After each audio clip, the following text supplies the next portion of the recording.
Hello friends, welcome to my channel. इस video में हम डैक्स में जो समेक्स फंक्शन है उसके बारे में सीखेंगे। तो चलिए देखते हैं।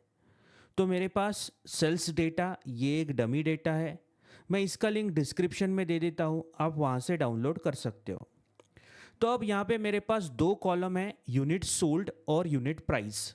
अब इन दोनों का मल्टीप्लिकेशन करके मुझे टोटल रेवेन्यू कैलकुलेट करना है। तो उसके लिए मैं यहाँ पे क्या करूँगा, न्यू मेजर, और यहां पे मैं मेजर को नाम देता हूं टोटल रेवेन्यू। और यहां पे सम, ये जो फंक्शन है पहले उसको ट्राई करते हैं। तो यहां पे मैं बोलूंगा sum first unit sold into unit price bracket complete. जैसे ही मैं यहां पे मल्टीप्लाई करने की कोशिश करता हूं, यानी एक्सप्रेशन लिखने की कोशिश करता हूं, तो मुझे एरर आएगा। क्यों? क्योंकि सम जो फंक्शन है वो एक से ज्यादा आर्ग्यूमेंट नहीं ले सकता।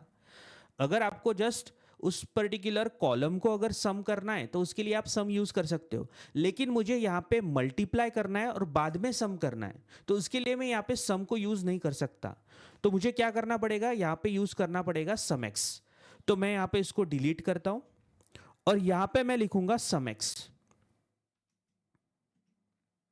सम एक्स। अब ये जो समेक्स है ये दो आर्ग्यूमेंट लेता है, एक है टेबल, दूसरा है एक्सप्रेशन। तो यहां पे मेरा जो टेबल नेम है वो है सेल्स, तो मैं यहां पे लिखता हूं सेल्स, और यहां पे मैं लिखूंगा एक्सप्रेशन। तो मुझे यहां पे यूनिट सोल्ड और यूनिट प्राइस इन दोनों का मल्टीप्लीकेशन करना है। तो मैं यहां पे लिखूंगा unit sold into unit price bracket complete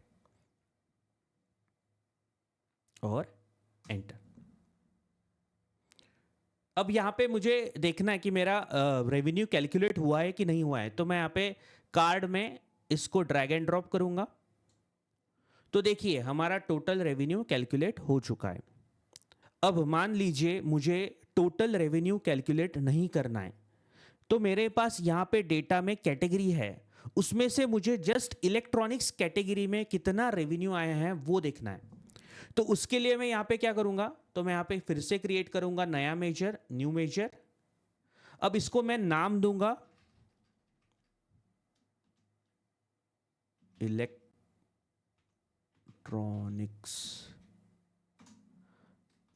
revenue. अब यहां पे मैं फिर से यूज करूंगा समेक्स, तो यहां पे मैं लिखूंगा समेक्स। अब ये जो समेक्स फंक्शन है, अगेन ये दो आर्ग्यूमेंट लेगा, एक टेबल दूसरा एक्सप्रेशन। तो पहले मुझे पूरे टेबल को कैलकुलेट करना था, तो इसके लिए मैंने यहाँ पे सेल्स टेबल लिया था, लेकिन यहाँ पे मुझे जस्ट इलेक्ट्रॉनिक्स को ही कैलकुलेट करना है। मैं यहाँ पे क्या करूंगा, पहले इस पर्टिकुलर समेक्स को फिल्टर करूंगा। तो इसको अच्छे से समझने के लिए यहाँ पे मेरे पास एक्सेल है। तो एक्सेल में अगर मुझे मान लीजिए इलेक्ट्रॉनिक्स कैटेगरी जो है उसका ही अगर टोटल सेल अगर निकालना है, तो मैं क्या करता हूं, यहां पे मैं इसको फिल्टर करूंगा और जो भी रिमेनिंग है उसको ही मैं कैलकुलेट करूंगा।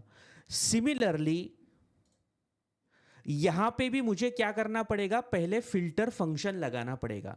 तो मैं यहां पे क्या करता हूं, यूज करता हूं फिल्टर। अब ये जो फिल्टर है ये भी दो आर्ग्यूमेंट लेता है, पहला है टेबल, दूसरा है फिल्टर एक्सप्रेशन। तो मेरा टेबल कौन सा होगा, ये पूरा एंटायर टेबल, तो मैं यहां पे लिखता हूं सेल्स। और मेरा फिल्टर एक्सप्रेशन क्या होगा, मुझे फिल्टर करना है कैटेगरी वाइज, जो कि है इलेक्ट्रॉनिक्स कैटेगरी। तो मैं यहां पे लिखता हूं कैटेगरी इज इक्वल्स टू